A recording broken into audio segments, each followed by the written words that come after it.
Welcome to the City Current Show. I'm your host, Andrew Bartolotta. We're always honored to bring you organizations and individuals making an impact in our community and around the globe. Taking back U.S. jobs has been one of our country's largest challenges. And today we're talking about revitalizing America's manufacturing and the communities around them with venture capitalist, CEO, and CSO of multiple companies, Jason Azevedo. Jason, thanks for joining us today. Awesome. Thanks for having me. I'm looking forward to talking. Now, let's start off by giving listeners a quick glimpse at your career and background.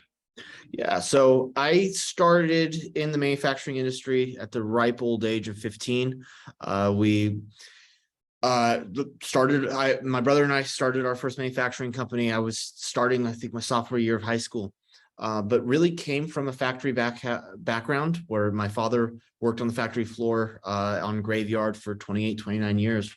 And my brother and I got to see just what that dynamic's like from the employee side, and how that, unfortunately for them, that manufacturing plant was very, very toxic.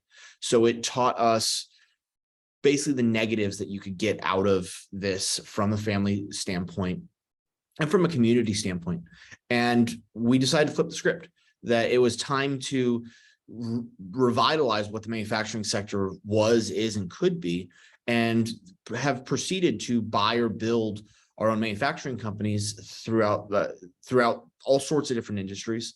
And then we've begun in the last year, we have a private equity firm that we own, or that we run, that specializes in buying legacy U.S. manufacturing companies, usually second, third generation, that don't necessarily have a succession plan and have this really good foundation, but need somebody to push them into the modern era. And that's what we come in and do. It's very cool. And it's even in your name. You're the Chief Strategy Officer and Partner at Manufacturing Revitalization Corporation of America, MRCA. And for those who aren't familiar with MRCA, talk about maybe some of the industries that you work in. Yeah, so MRCA touches all sorts of different manufacturing. Like I said, it's going to be legacy U.S. companies, oftentimes second, third generation, really, that have an importance in their community.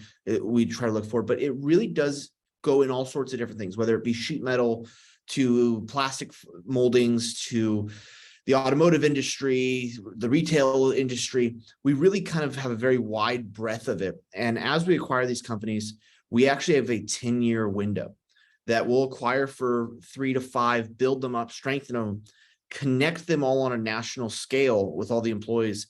And then we are actually going to ESOP the entire company, the entire portfolio, to the employees.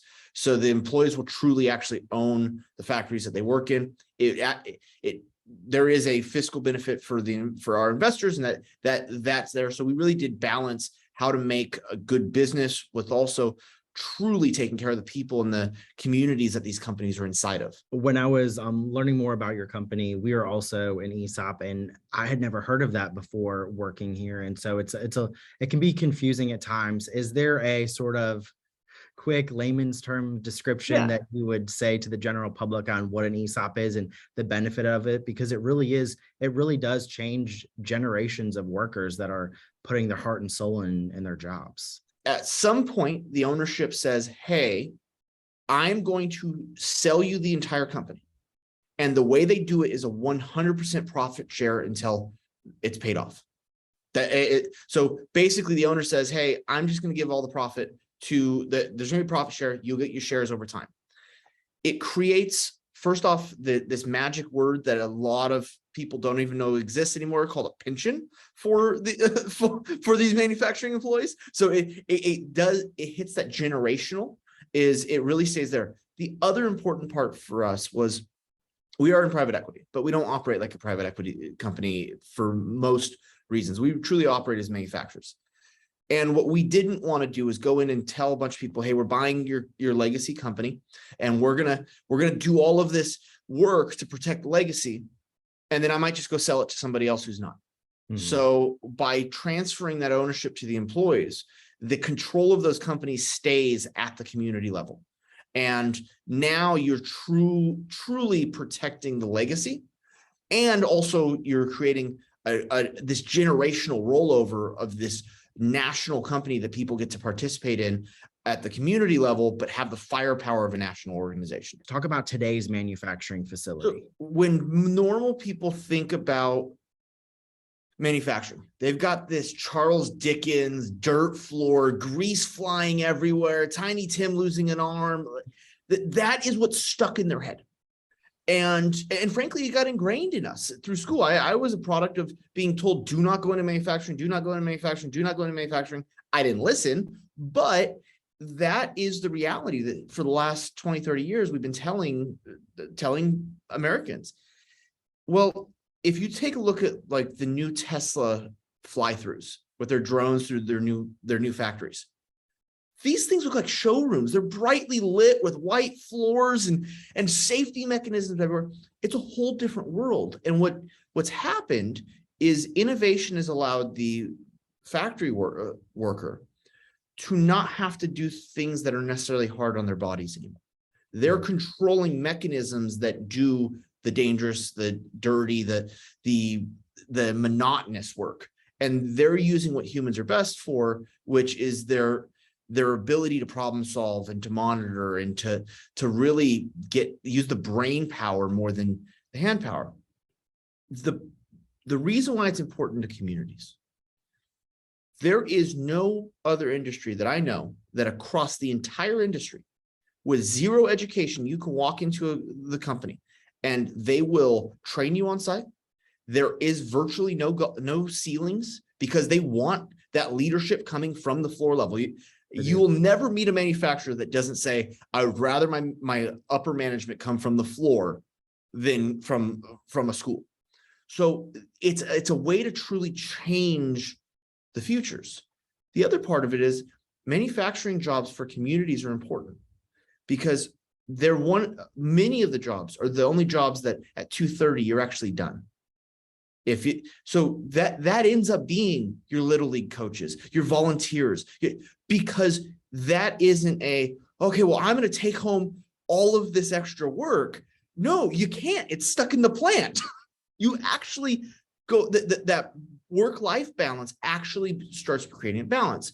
So this is a cornerstone of our communities. And you see it all too often where you've got a town that had a lot of manufacturing jobs and that manufacturer pulls out of the community and you've got a giant hole. That's not like that with many other industries. What does it take to manufacture something and what is your process to make things more efficient in what you're doing? It's the equivalent of what does it take to cook dinner?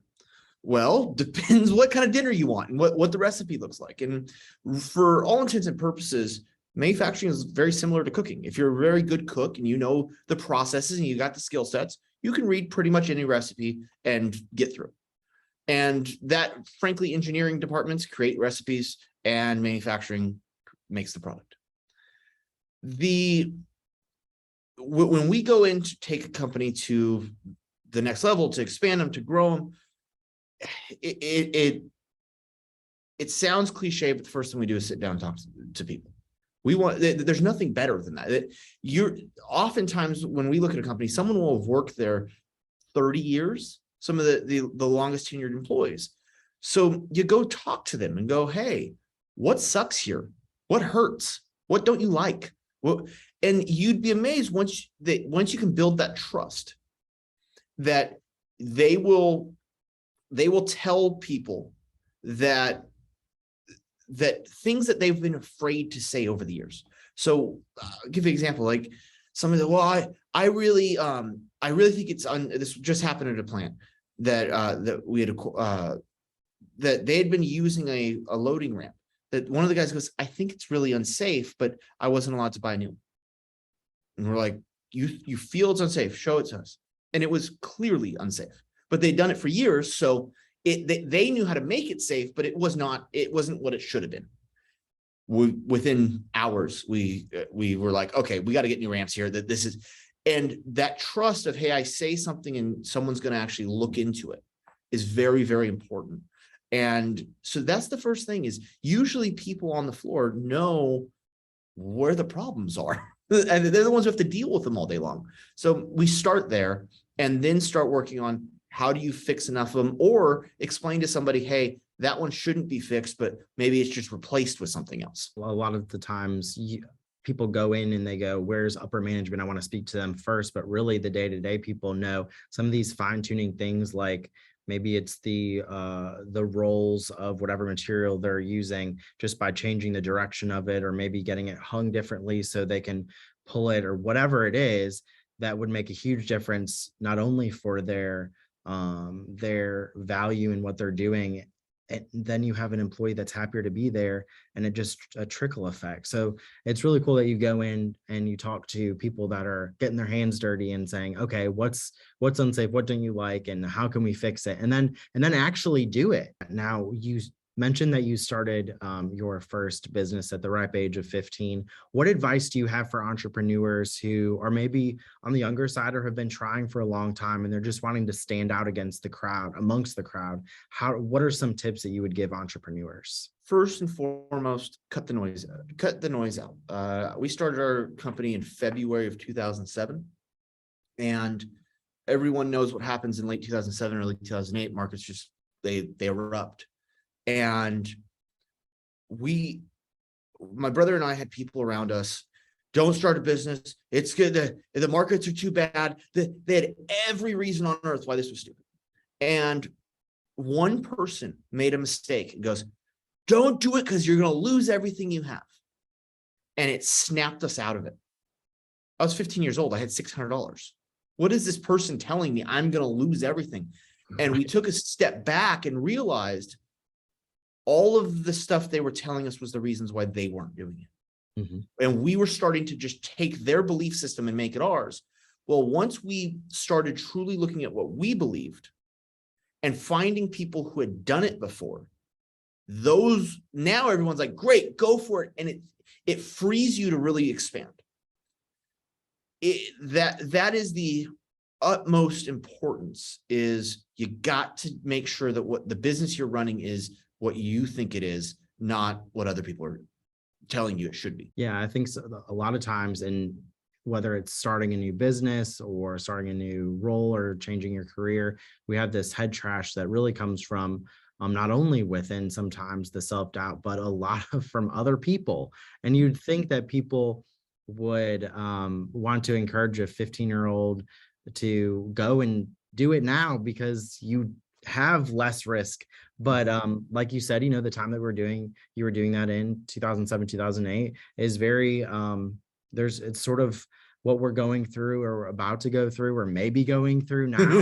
Still need to encourage others that it's going to go the way it is, and we need to make businesses and take those risks and follow your passion. What puts a smile on your face when you look at the work that you've been able to accomplish in this industry and on the mission to make more here in America? It comes down to the people. There's a lot of road hours that have to get done to do my job, and what makes it all better is when you can see that you're actually making people's lives better. We're very fortunate that of our first 4 employees, 3 still work for us from all the way back when we started that first company.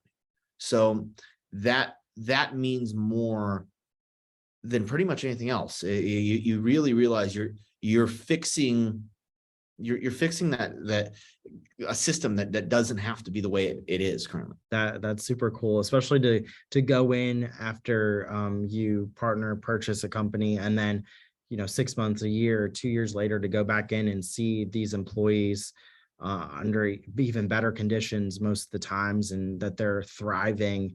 That's got to be super fun to see. Where can people go to learn more about you, MRCA, and contact y'all? So the best way is mrca.net. There is actually a way on there to get direct time on my calendar. So we are very transparent. It's one of the biggest things I recommend in industry is we share our ideas, our opinions, our time. So you can go there, you can learn about how to invest with us also. But there's a way directly on there to get time with any of the general partners' personal schedules. Also, LinkedIn /MRCA. It's a pretty consistent feed of things that we think are cool, trends that we see coming, things that we find odd, commentary. really, that's the best way to just get the mental outpour of things that are going on in our heads. Very cool. Well, Jason, thank you for all you're doing to power the good in communities around the U.S. and for joining us today. Awesome. Thanks for having me.